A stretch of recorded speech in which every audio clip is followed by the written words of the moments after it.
Hello dear friends, स्वागत है आप सभी का हमारे YouTube channel R R Tech Math में।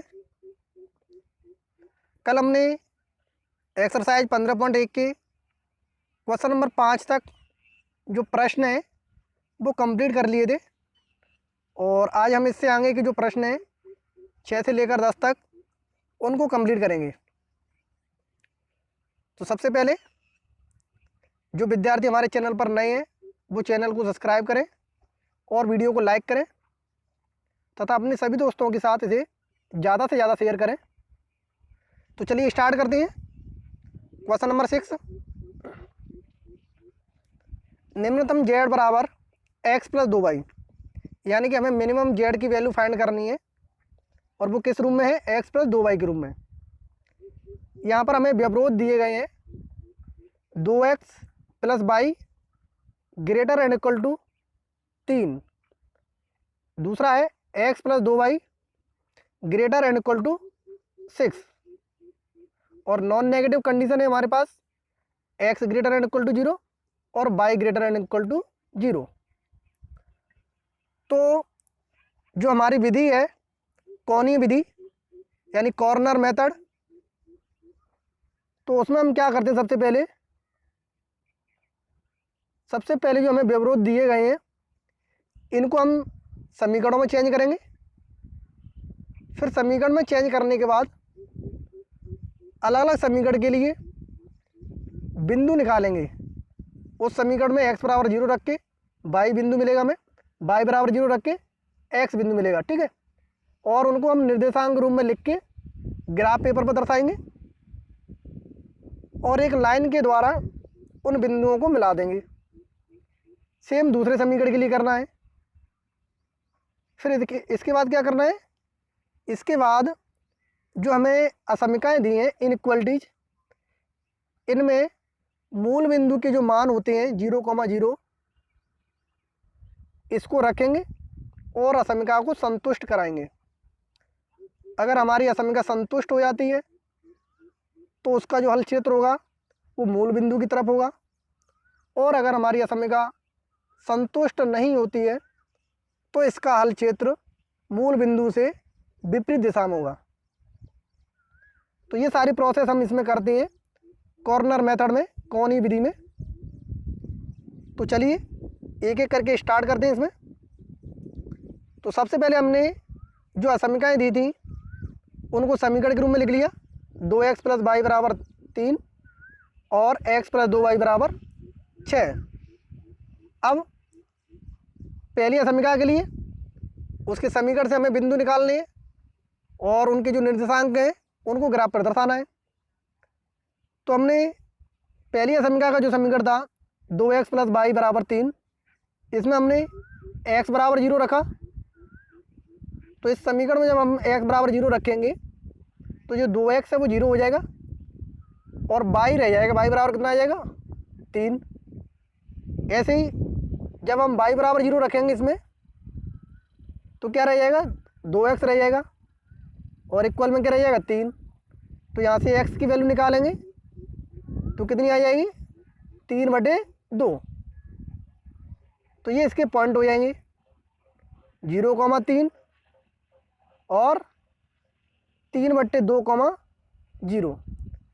ये इसके निर्देशांक हो गए। अब इनको हम ग्राफ पेपर पर दर्शाएंगे और दोनों निर्देशांकों के जो बिंदु हैं इनको एक लाइन के द्वारा मिला देंगे।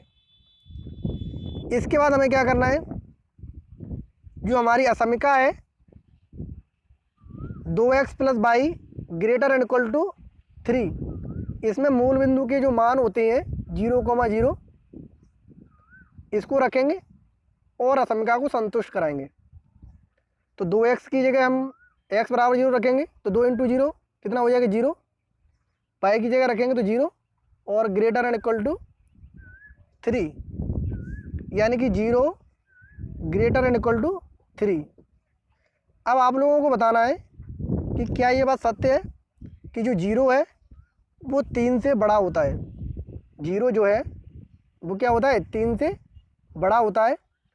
ये आपको बताना है क्या ये बात सत्य है, और अगर ये सत्य है तो इसका हल क्षेत्र मूल बिंदु की तरफ होगा और अगर ये असत्य है तो इसका हल क्षेत्र मूल बिंदु से विपरीत दिशा में होगा। तो सभी इसका आंसर कमेंट बॉक्स में ज़रूर दें। तो इसका आंसर होगा असत्य, यानी कि फॉल्स, क्योंकि 0 जो है वो 3 से छोटी होती है, 3 से बड़ी नहीं होती है। इसलिए इसका हल क्षेत्र किधर होगा? मूल बिंदु से विपरीत दिशा में होगा। ठीक है, क्योंकि यह समीकरण को संतुष्ट ही नहीं कर रही है, इसलिए इसका हल क्षेत्र किधर होगा? मूल बिंदु के विपरीत दिशा में। समझ में आ गया? सेम टू सेम हमें क्या करना है, दूसरी जो असमिका थी उसके लिए प्रोसेस करनी है। x + 2y > 6।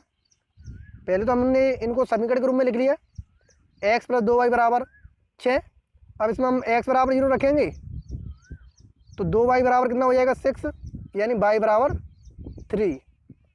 और जब y बराबर हम 0 रखेंगे तो x बराबर कितना हो जाएगा? 6 हो जाएगा। तो ये पॉइंट हो जाएंगे इसके 0,3 और 6,0। देखिए यही है इसके पॉइंट बिंदु 6,0 और 0,3। अब इसके बाद जो असमिका है उसमें मूल बिंदु के जो निर्देशांक होते हैं 0,0 इनको रखो। तो x की जगह रखेंगे तो 0 हो जाएगा। 2 × y, तो 2 × 0 करेंगे तो भी 0 होगा वो। > 6, तो 0 > 6। तो आप फिर से बताइए, क्या 0 6 से बड़ा होता है? तो आप यही कहेंगे कि नहीं। तो ये भी कैसा है? असत्य है, यानी फॉल्स है। तो इस लाइन के लिए भी जो हल क्षेत्र होगा वो मूल बिंदु से विपरीत दिशा में होगा। ठीक है, अब नॉन नेगेटिव जो कंडीशन होती हैं x > 0 और y > 0, ये हमारे x अक्ष और y अक्ष को ही दर्शाती हैं। और x अक्ष y अक्ष प्रत्येक असमिका के लिए हमें पहले ही दर्शाना होता है, इसलिए इसका जो हल क्षेत्र बनेगा वो प्रथम चतुर्थांश में बनेगा। तो हम पहले इनको ग्राफ पेपर पर दर्शा लें। तो दोनों जो असमिकाएं हैं उनका ग्राफ इस तरीके से दिखाई देगा कि 2x + y = 3 के लिए आपको ये बिंदु दिखाई देंगे, जिसमें हमारे बिंदु है 3/2, 0। तो वो कहाँ पर आ जाएगा? 1 और 2 के बीच में आ जाएगा। ठीक है, और दूसरा कितना था? 0,3, जिसका x अक्ष 0 है और y अक्ष पर 3 था, तो ये y अक्ष पर आ जाएगा। और इन दोनों बिंदुओं को हम एक लाइन के द्वारा मिला देंगे। सेम टू सेम हमें दूसरी समीकरण के लिए करना था, जिसे हमने समीकरण के रूप में लिखा था। उसके बिंदु थे 6,0, यानी x अक्ष पर 6 और y पे 0, तो इसके निर्देशांक x अक्ष पर होंगे। और 0,3, तो ये कहाँ पर होंगे? y अक्ष पर होगा। और इनको भी हम एक लाइन के द्वारा मिला देंगे। ठीक है, ये प्रोसेस करने के बाद अब हमें क्या करना है, यहाँ से आप देख सकते हैं कि जो दोनों समीकरण हैं वो हमारे 0,3 बिंदु पर एक दूसरे को इंटरसेक्ट कर रहे हैं, यानी काट रहे हैं। ठीक है, और इनके जो हल क्षेत्र थे वो हल क्षेत्र कैसे थे? मूल बिंदु से विपरीत दिशा में, पहले समीकरण के लिए भी और दूसरे समीकरण के लिए भी। लेकिन हमें कौन से वाले चुनने होते हैं? जो दोनों में कॉमन हल क्षेत्र हो, जो दोनों में कॉमन छायांकित क्षेत्र हो, उसको हम चुनते हैं। तो दोनों में जो कॉमन छायांकित क्षेत्र आएगा वो ये वाला आ जाएगा पूरा। ठीक है, इस तरीके से, क्योंकि इसमें पहले समीकरण का भी पॉइंट आ रहा है जिससे ऊपर जा रहे हैं, और दूसरा समीकरण उसका भी पॉइंट इसमें आ रहा है, उससे भी कैसे हो जाएंगे? ये ऊपर हो जाएंगे। तो ये इसका क्या हो जाएगा? हल क्षेत्र हो जाएगा। लेकिन हमें निकालना क्या था? हमें निकालना है मिनिमम z, यानी निम्नतम z का मान निकालना है, जो किस रूप में दिया है? x + 2y के रूप में। तो हम कोणीय विधि पढ़ रहे हैं, यानी कि जो कॉर्नर पर बिंदु होंगे उनके लिए हम चेक करेंगे कि किस पर इसका मान मिनिमम है। तो यहाँ से हम इन बिंदुओं पर चेक करेंगे इनको और देखेंगे किस पर इसका मान मिनिमम है। तो यहाँ से सिर्फ हम सी पर और बी पर, इन दोनों बिंदुओं पर ही देखेंगे, इस बिंदु पर नहीं देखेंगे, मूल बिंदु पर। ठीक है, तो यहाँ से हम इनके मान रखें 0,3, यानी x बराबर 0 रखें इसमें, और y बराबर 3, तो ये 6 हो जाएगा। ऐसे ही x बराबर 6 y बराबर 0 रखें तो भी ये कितना हो जाएगा, 6। यानी कि दोनों बिंदुओं पर इसका मान कितना आ रहा है, 6 आ रहा है। इससे ये स्पष्ट होता है कि इसका जो इष्टतम हल होगा वो किस रेखा पर होगा, BC रेखा पर स्थित प्रत्येक बिंदु होगा, क्योंकि उस पर चाहे हम कोई भी पॉइंट लें उसका मिनिमम मान हमें 6 ही प्राप्त होगा, जो कि कितना है, 6 है। तो इस तरीके से हमें इन प्रश्नों को सॉल्व करना है। क्वेश्चन नंबर 7, निम्नतम और अधिकतम मान ज्ञात करनी है, यानी इसमें हमें दोनों वैल्यू फाइंड करनी है, मिनिमम जेड और मैक्सिमम जेड। और जेड दिया हमें 5x प्लस 10y, और व्यवरोध हमें दिए हैं x plus 2y less than and equal to 120, दूसरा दिया है x plus y greater and equal to 60, और तीसरा है x minus 2y greater and equal to 0, और नॉन नेगेटिव कंडीशन है x greater and equal to 0 और y greater and equal to 0। तो जो हमारी प्रोसेस है हमें तो वही करना है, सबसे पहले इन समीकरणों को समीकरणों में चेंज करना है। तो हमने इनको समीकरण के रूप में लिख लिया, x प्लस 2y बराबर 120, x प्लस वाई बराबर 60 और x माइनस 2y बराबर 0। अब जो पहली असमीका थी उसको हमने समीकरण के रूप में लिखा और उसके लिए बिंदु ज्ञात कर लिए। तो x प्लस 2y बराबर 120, इसमें x बराबर 0 रखेंगे तो 2y बराबर 120, यानी कि y बराबर 60 हो जाएगा। ऐसे ही अगर हम इसमें y बराबर 0 रखें तो 2y पूरा 0 हो जाएगा, तो x बराबर कितना हो जाएगा, 120। तो इसके हमारे बिंदु हो जाएंगे 120,0 और 0,60। अब इसको हमें ग्राफ पर दर्शाना है और दोनों निर्देशांक बिंदुओं को एक लाइन के द्वारा मिलाना है। फिर इसके बाद हमें क्या करना है, जो हमारी असमीका है x plus 2y less than and equal to 120, इसमें मूल बिंदु के मान रखने हैं, यानी x बराबर 0 और y बराबर 0। तो इसमें हम रखेंगे तो x प्लस 2y, x बराबर 0 रखें, y बराबर 0 रखें तो दोनों ही 0 हो जाएंगे, यानी 0 less than and equal to 120। अब आप लोग बताइए क्या 0 120 से छोटा होता है? तो सभी का आंसर यही होगा, यस, यानी ये सत्य है। और जब ये सत्य होता है, ट्रू होता है, तो इसका जो हल क्षेत्र होगा वो मूल बिंदु की तरफ होगा। किधर होगा? मूल बिंदु की तरफ होगा। ठीक है, और जब असत्य होता है तो मूल बिंदु से विपरीत दिशा में होता है। देखिए ये लिखा भी हमने कि इसका सुसंगत हल क्षेत्र मूल बिंदु की तरफ होगा। दूसरी असमीका के लिए x plus y greater and equal to 60, तो इसको समीकरण के रूप में हमने लिखा पहले x प्लस वाई बराबर 60। तो इसमें जब हम x बराबर 0 रखेंगे तो y का मान 60 मिलेगा, और जब y बराबर 0 रखेंगे तो x का मान 60 मिलेगा। यानी इसके जो दोनों बिंदु हैं वो हो जाएंगे 60,0 और 0,60। ठीक है, अब इस समीकरण में हमने मूल बिंदु के मान रख दिए x बराबर 0 और y बराबर 0, तो ये हो जाएगा 0 plus 0 greater and equal to 60, यानी 0 ग्रेटर एंड इक्वल टू 60। तो 0 जो है वो 60 से बड़ा है यहाँ पर, तो ये बात हमारी असत्य है। कैसी है? असत्य, यानी फॉल्स है। तो इसके लिए जो हल क्षेत्र आएगा वो मूल बिंदु से विपरीत दिशा में होगा। कैसा होगा? मूल बिंदु के विपरीत दिशा में।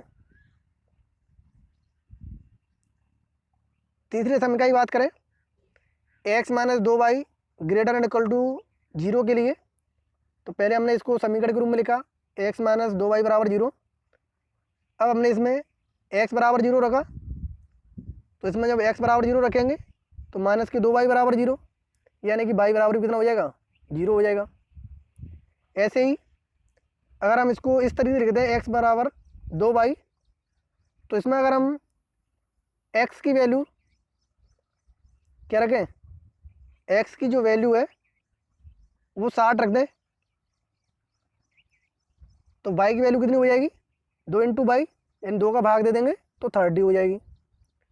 इसलिए इसके पॉइंट क्या आ जाएंगे, 60 और 30। तो ये हमने 2 पॉइंट इसके लिए निकाल लिए। अब इसको भी हम संतुष्ट कराएं मूल बिंदु के मान रख करके। तो यहाँ से हम देखें, जब इसमें x बराबर 0 रखें और y बराबर 0 रखें तो इसका हल क्षेत्र कैसा आएगा। तो हमने इसमें x बराबर 0 और y बराबर 0 दोनों रख दिए, तो टोटल कैसा आ रहा है, 0 ही आ रहा है। तो 0 ग्रेटर एंड इक्वल टू 0, मतलब 0 तो 0 के बराबर ही है, तो इसलिए इसका हल क्षेत्र भी क्या हो जाएगा, मूल बिंदु की तरफ हो जाएगा, क्योंकि ये संतुष्ट हो रही है असम का। अब जो नॉन नेगेटिव कंडीशन है उसके लिए ये दोनों जो इनका हल क्षेत्र आएगा वो हमारे प्रथम चतुर्थांश में प्राप्त होगा। और इनको जब हम ग्राफ पेपर पर दर्शाएंगे तो इनका ग्राफ पेपर इस तरीके से छायांकित होगा। यहाँ पर आप देख सकते हैं, थोड़ा जूम कर दूं मैं इसे। देखिए, जो हमारी असमीकाएँ थी जिन्हें हमें समीकरण के रूप में लिखा था x प्लस 2y बराबर 120, तो इनके जो पॉइंट थे 120,0, यानी कि x अक्ष पर 120 और y पे 0, तो ये x अक्ष पर आ जाएगा। दूसरा था 0,60, यानी x 0 अक्ष है तो y 60 है, तो ये y अक्ष पर होगा, और इनको हमने एक लाइन के द्वारा मिला दिया। ऐसे ही दूसरे समीकरण के लिए x प्लस वाई बराबर 60, तो इसके क्या हो जाएंगे, 60,0, यानी x अक्ष पर 60 और 0,60, यानी y अक्ष पर भी 60, तो इनको हम मिला दें तो इस तरीके से इनकी लाइन हो जाएगी। तीसरा था x माइनस 2y बराबर 0, तो x माइनस 2y बराबर 0 है, तो हमने इसमें पॉइंट निकाले थे तो वो 0,0 आ रहे थे, यानी वो मूल बिंदु से हमारे जा रहे थे, तो मूल बिंदु से जाएंगे तो वो इस तरीके से जाएंगे। ठीक है, तो ये समीकरण हमारी इस तरीके से समीकरण कार्य करेगी। अब इनके हल क्षेत्र के बारे में जाने कि इनका हल क्षेत्र किधर किधर था। तो जो हमारी पहली इक्वेशन थी x प्लस 2y बराबर 120, इसकी जो समीकरण है उसके लिए इसका हल क्षेत्र मूल बिंदु की तरफ था, इसलिए इससे किधर आ जाएगा, मूल बिंदु की तरफ आ जाएगा। ठीक है, और जो दूसरी हमारी असमीका थी उसके लिए असत्य था, इसलिए क्या हो जाएगा, मूल बिंदु से विपरीत दिशा में हो जाएगा। और जो तीसरी हमारी असमीका थी x minus 2y greater and equal to 0, उसके लिए सत्य थी, तो उसके लिए क्या हो जाएगा, मूल बिंदु की तरफ हो जाएगा। अब ये हल क्षेत्र बनाने के बाद हमें इनमें जो कॉमन हल क्षेत्र है उसको चुनना होता है।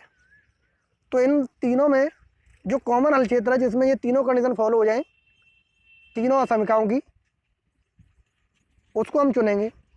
तो यहाँ से हम देख सकते हैं कि जो छायांकित भाग है ये हमारा इन तीनों असमीकाओं के लिए संतुष्ट होगा। कैसे कि x प्लस वाई बराबर 60 के लिए जो समीकरण थी वो मूल बिंदु से विपरीत दिशा में थी, तो ये ऊपर की तरफ हो जाएगा। x प्लस 2y बराबर 120, इसके लिए क्या हो जाएगा, ये नीचे की तरफ हो जाएगा। और x माइनस 2y बराबर 0, इसके लिए भी क्या हो जाएगा, ये मूल बिंदु की तरफ यानी नीचे की तरफ हो जाएगा। तो ये जो हल क्षेत्र है ये इन तीनों असमीकाओं में कॉमन हो जाएगा। इसके बाद हमें इनके जो इंटरसेक्टिंग पॉइंट हैं, कटार बिंदु, ये बिंदु हमें निकालने हैं। तो इन बिंदुओं को हम कैसे निकालेंगे, जो जो लाइन एक दूसरे को इंटरसेक्ट कर रही हैं उन लाइनों को हम सॉल्व करके x और y के मान निकालेंगे। जैसे जो एफ पॉइंट है वो किन लाइनों को इंटरसेक्ट करने के बाद मिल रहा है, एक तो x प्लस 2y बराबर 120 वाली लाइन को, और दूसरा x माइनस 2y बराबर 0 को। इन दोनों से ही हमें ये पॉइंट मिलेगा, इंटरसेक्टिंग पॉइंट, क्योंकि ये दो लाइनें ही एक दूसरे को काट रही हैं। तो इसको अगर हम विलोपन विधि से सॉल्व करें तो इनको अगर हम जोड़ लें तो 2x बराबर 120, यानी कि x बराबर कितना हो जाएगा 60। तो देखिए पहला पॉइंट हमारा x का कितना 60 है इसमें, और जब x बराबर 60 है तो y बराबर कितना हो जाएगा 30 हो जाएगा, क्योंकि x माइनस 2y बराबर 0, इसमें हम वैल्यू रख देंगे तो y बराबर 30 हमारा पॉइंट मिल जाएगा। तो इस तरीके से हमें इनके इंटरसेक्टिंग पॉइंट निकालने हैं। ऐसे ये वाला पॉइंट अगर हम निकालें ई पॉइंट, तो ये किस किस से मिल रहा है, ये मिलेगा हमें x प्लस वाई बराबर 60 इस समीकरण से, और x माइनस 2y बराबर 0, यही दो लाइन है ना, एक ये जा रही है और एक ये जा रही है, तो इन दोनों लाइनों से ही हमें ये मिलेगा। तो इसको भी सॉल्व कर लें, इनको घटा दें तो माइनस प्लस और माइनस, तो x से x कट गए और ये हमारे कितने हो जाएंगे 3y बराबर 60, यानी कि y बराबर 20। तो देखिए इसमें y का मान कितना आ गया 20 आ गया। अब y के मान को इसमें रख दें पहले समीकरण में, तो यहाँ से x की वैल्यू कितनी मिल जाएगी, x बराबर मिल जाएगी हमें 40, क्योंकि 20 को इधर लाएंगे तो माइनस के हो जाएंगे तो 40 मिल जाएगी। इस तरीके से हमें ये पॉइंट निकालना है, ठीक है। तो ये भी पॉइंट हमारा आ जाएगा। अब इस पॉइंट की बात करें तो ये तो दोनों एक दूसरे को काट ही रहे हैं, किस पर 0,60 पर, तो इनको हमें निकालने की जरूरत नहीं है, ठीक है। तो ये तो यही पॉइंट रहेगा। तो इस तरीके से हमें इन पॉइंटों को निकालना था। अब हम कौनी विधि को पढ़ रहे हैं, तो हमें जो कॉमन छायांकी क्षेत्र हमने बनाया है, इसके जो कॉर्नर वाले बिंदु होंगे, ये 4 बिंदु हैं इसमें, इन चारों बिंदुओं पर हमें इसका मिनिमम और मैक्सिमम जेड ज्ञात करना है, ठीक है। तो हमारा छायांकी क्षेत्र क्या हो जाएगा, ACEF, ये हमारा छायांकी क्षेत्र हो जाएगा। तो इसके लिए हम इनके मान ज्ञात करेंगे कि किस पर इसका मान मैक्सिमम होगा और किस पर मिनिमम। तो चारों पर हम निकालें, तो हमने ए बिंदु पर निकाला जिसके निर्देशांक थे 120,0, तो हम इस उद्देश्य फलन में रखें ऑब्जेक्ट फंक्शन में 5x प्लस 10y, x ये 120 और y की जगह 0, तो ये हमें वैल्यू मिलेगी 600। ऐसे सी पॉइंट के लिए 60,0, तो इसमें रख दें 5 × 60 प्लस 10 × 0, तो ये हमें मिलेगी 300। ई बिंदु के लिए 40,20, तो इसमें रखें 5 × 40 प्लस 10 × 20, तो ये मिलेगा हमें 600। और एफ के लिए 60,30, तो 5 × 60 प्लस 10 × 30, तो ये भी मिलेगा हमें 600। तो यहाँ से हम देख सकते हैं कि जो हमारा मिनिमम जेड होगा वो कितना होगा 300, क्योंकि मिनिमम कितना है 300 है, तो मिनिमम जेड का मान कितना हो जाएगा, निम्नतम मान 300। और इष्टतम हल बिंदु क्या होगा इसका, जिस पर ये मिला है, तो वो कौन सा है 60,0 पर। और अधिकतम जेड की बात करें हम, मैक्सिमम जेड की, तो ये हमें दो बिंदुओं पर प्राप्त हो रहा है, एक हो रहा है 120,0 पर और दूसरा 60,30 पर। कितना है अधिकतम जेड 600, तो ये इसका मान हो जाएगा। तो इस तरीके से हमें इनको सॉल्व करना है।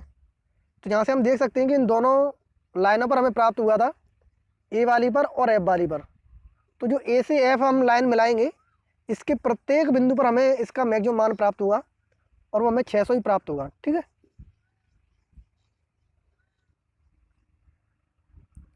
नेक्स्ट क्वेश्चन की बात करें, क्वेश्चन नंबर 8, हमें अधिकतम जेड ज्ञात करना है x प्लस वाई, और व्यवरोध हमें दिए हैं x minus y less than equal to -1, और दूसरा दिया है माइनस के x plus y less than equal to 0।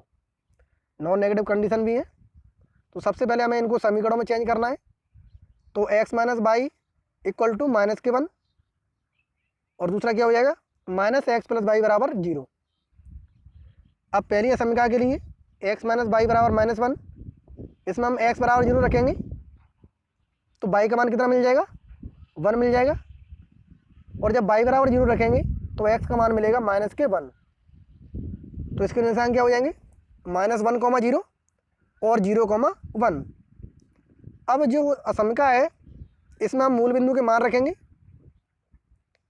तो x बराबर 0 और y बराबर 0 रखें तो 0 - 0 लेस देन इक्वल टू -1, यानी 0 less than and equal to -1।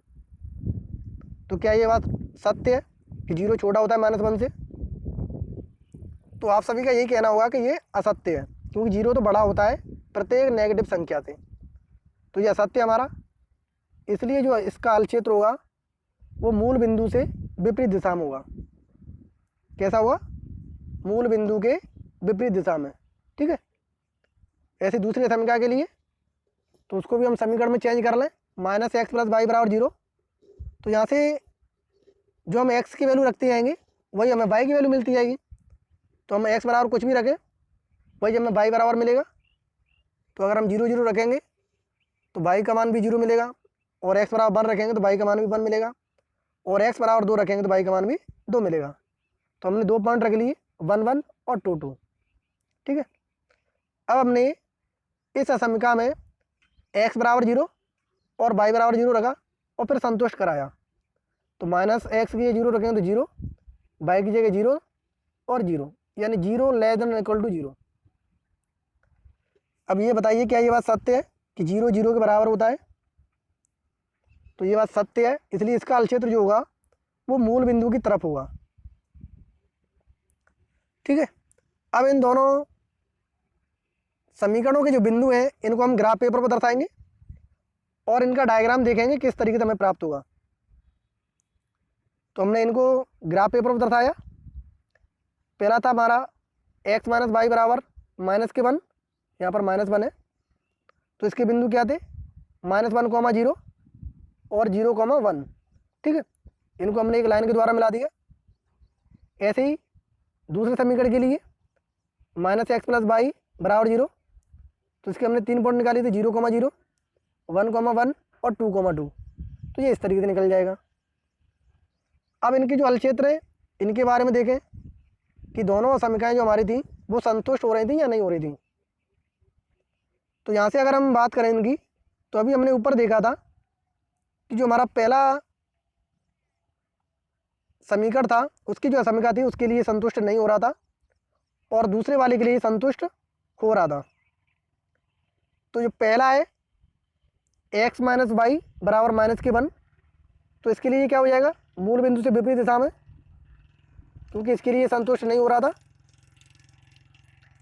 और दूसरे वाली जो समीकरण थी इसके लिए हमारा ये संतुष्ट हो रहा था, तो इसलिए इसका हल क्षेत्र इधर की तरफ हो जाएगा। लेकिन इन दोनों में कोई भी कॉमन हल क्षेत्र नहीं है, कोई भी कॉमन हल क्षेत्र नहीं है। तो इसका आंसर क्या हो जाएगा कि इनमें कोई भी हल क्षेत्र नहीं है, तो इनका वेनिष्ठ जो सुसंगत हल है वो भी इनमें नहीं होगा, इसलिए इसका अधिकतम मान भी इसके अंदर विद्यमान नहीं होगा। ठीक है। इसलिए इसका क्या होगा? कोई भी अधिकतम मान विद्यमान नहीं होगा। ठीक है। क्योंकि इनके अंदर कोई भी कॉमन पार्ट नहीं है, जो हल क्षेत्र है वो वेनिष्ठ नहीं है, इसलिए। नेक्स्ट प्रश्न है क्वेश्चन नंबर 9। हमें मिनिमम जेड ज्ञात करना है 3x + 2y, और हमें व्यवरोध दिए हैं x + y greater and equal to 8। दूसरा दिया है 3x + 5y less than and equal to 15 और नॉन नेगेटिव कंडीशन। तो सबसे पहले हम इनको समीकरणों में लिख लेंगे, फिर प्रत्येक समीकरण को समीकरण में चेंज करते हुए उनके बिंदु ज्ञात करेंगे। तो पहला था हमारा x + y बराबर 8। तो इसमें जब हम x बराबर 0 रखेंगे तो y की वैल्यू 8 मिलेगी, और जब y बराबर 0 रखेंगे तो x की वैल्यू हमें 8 प्राप्त होगी। इसलिए इसके बिंदु क्या हो जाएंगे? 8, 0 और 0, 8। और अब हम इनको ग्राफ पेपर पर दर्शाएंगे और फिर एक लाइन के द्वारा मिला देंगे। इसके बाद हमें क्या करना है? इस समीकरण में मूल बिंदु का मान रखना है और इसे संतुष्ट कराना है। तो 0 रख दिया हमने, 0, 0, तो ये हमें मिलेगा 0 ग्रेटर एंड इक्वल टू 8। तो ये बात हमारी कैसी है? असत्य है कि 0 8 से बड़ा होता है, इसलिए इसका जो हल क्षेत्र होगा वो मूल बिंदु से विपरीत दिशा में होगा। कैसा होगा? मूल बिंदु के विपरीत दिशा में। दूसरी समीकरण की बात करें 3x + 5y <= 15 के लिए, तो हमने पहले इनको समीकरणों में चेंज किया था। फिर अगर हम इसमें x बराबर 0 रखें तो 5y बराबर कितना प्राप्त होगा 15, यानी कि y बराबर 3। और जब y बराबर 0 रखेंगे तो 3x बराबर 15 यानी x बराबर 5।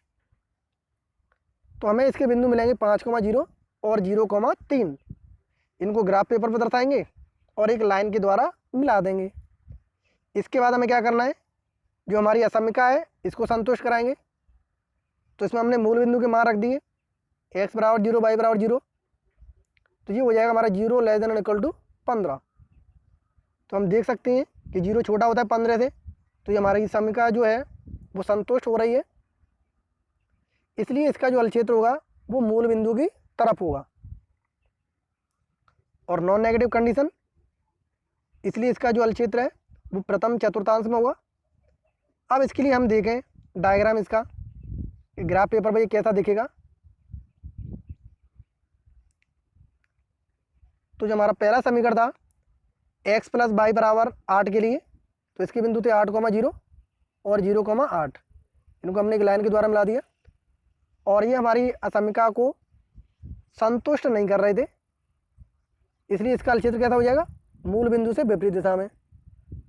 और दूसरे समीकरण के लिए 5,0 और 0,3, ये हमारी असमीका को संतुष्ट कर रहे थे, इसलिए इसका हल क्षेत्र कैसा हो जाएगा, मूल बिंदु की तरफ। लेकिन यहाँ पर भी आप देख सकती हैं कि इन दोनों असमीकाओं में जो दोनों समीकरण हैं इनमें कोई भी उभयनिष्ठ हल क्षेत्र नहीं है, यानी छायांकित भाग इनमें उभयनिष्ठ नहीं है। इसलिए इसका भी हम निम्नतम मान ज्ञात नहीं कर सकते, क्योंकि मिनिमम और मैक्सिमम मान हम तभी ज्ञात कर सकते हैं जब जो हमें समीकरण दिए हैं उनका उभयनिष्ठ छायांकित भाग हमें प्राप्त हो।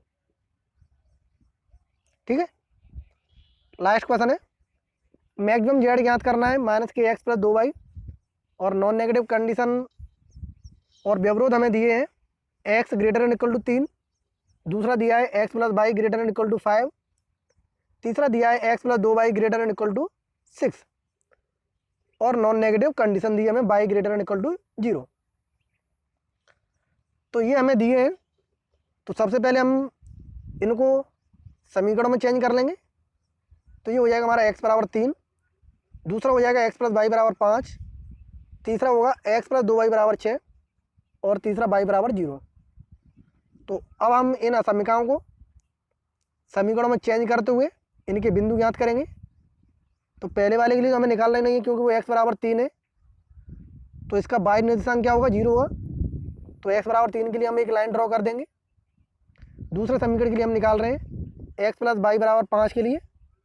तो इसमें जब हम x बराबर 0 रखेंगे तो y का मान 5 मिलेगा, और जब y बराबर 0 रखेंगे तो x का मान 5 मिलेगा। इसलिए इसके बिंदु क्या हो जाएंगे, 5,0 और 0,5। अब हम इस समीकरण में मूल बिंदु के मान रखें और इसे संतुष्ट कराएं। तो 0 + 0 > 5, यानी कि 0 > 5। तो 0 5 से बड़ा होता है, ये हमारी कैसी बात है, असत्य है। इसलिए इसका जो हल क्षेत्र होगा वो मूल बिंदु से विपरीत दिशा में होगा। ऐसे ही अगली असमीका के लिए हम करें x + 2y > 6 के लिए। तो x + 2y बराबर 6, और जब हम इसमें x का मान 0 रखेंगे तो y का मान हमें 6 प्राप्त होगा, और जब y का मान 0 रखेंगे तो हमें इसमें जब हम x का मान 0 रखेंगे तो y का मान हमें 3 मिलेगा, और जब y का मान 0 रखेंगे तो x का मान 6 मिलेगा। ठीक है, इस तरीके से बिंदु मिलेंगे 6,0 और 0,3। अब इस समीकरण में मूल बिंदु के मान रखें और संतुष्ट कराएं। तो हमने रख दी x बराबर 0 और y बराबर 0, तो ये होगा हमारा 0 > 6। तो ये भी हमारा असत्य है क्योंकि 0 6 से बड़ा होता है, इसलिए इसका भी हल क्षेत्र मूल बिंदु के विपरीत दिशा में होगा। अब इनका डायग्राम देखें। तो डायग्राम हमें इस तरीके से मिलेगा, x बराबर 3 के लिए हम ये लाइन खींच देंगे, तो ये हमारी x बराबर 3 के लिए हो जाएगी, और दूसरा समीकरण हमारा कौन सा था, x प्लस वाई बराबर 5 के लिए, तो इसके 5,0 और 0,5 इन दोनों को मिला देंगे। दूसरे समीकरण के लिए 6,0 और 0,3 इनको मिला देंगे। अब इनको संतुष्ट करा दो, तो इनको संतुष्ट कराएं तो पहली जो हमारी असमीका थी वो क्या थी, x greater and equal to 3, तो उसके लिए भी कैसा था, मूल बिंदु से विपरीत दिशा में, तो इसलिए विपरीत दिशा में हो गया इसके लिए। और जो हमारी असमीका थी x plus y less than and equal to 5, इसके लिए कैसा था, लेस देन था या ग्रेटर था, x plus y greater and equal to 5 था, तो इसके लिए क्या हो जाएगा, मूल बिंदु की विपरीत दिशा में, x प्लस वाई से विपरीत दिशा में, तो इससे भी क्या हो जाएगा, ऊपर की तरफ हो जाएगा, इससे भी विपरीत और इससे भी विपरीत। ठीक है। और दूसरा हमारा कौन सा था, x plus y greater less than equal to 6, इसके लिए संतुष्ट हो रहा था, तो इससे ही मूल बिंदु की तरफ हो जाएगा। तो इस तरीके से हमें ये पूरा हल क्षेत्र प्राप्त होगा। लेकिन यहाँ पर हम देखें तो इनका हमें कॉमन हल क्षेत्र नहीं मिल रहा है जो तीनों में कॉमन हो, क्योंकि जो x प्लस 2y है बराबर 6, इसके लिए तो मूल बिंदु की तरफ आ रहा है, और x बराबर 3 के लिए मूल बिंदु से विपरीत दिशा में, और x प्लस वाई बराबर 5 के लिए भी मूल बिंदु से विपरीत दिशा में।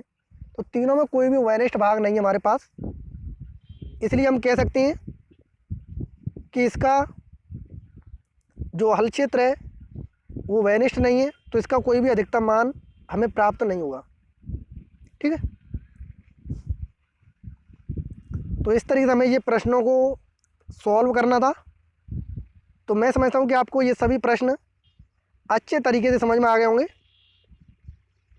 और अगर फिर भी कोई डाउट है किसी सवाल को लेकर, किसी एग्जाम्पल को लेकर, तो आप कमेंट बॉक्स में कमेंट कर सकते हैं, और हमारे व्हाट्सएप नंबर पे भी हमें पूछ सकते हैं, जो आपको वीडियो के अंत में मिल जाएगा। तो अगर आपको वीडियो अच्छी लगी हो तो वीडियो को लाइक करें और अपने सभी दोस्तों के साथ ज़्यादा से ज़्यादा शेयर करें।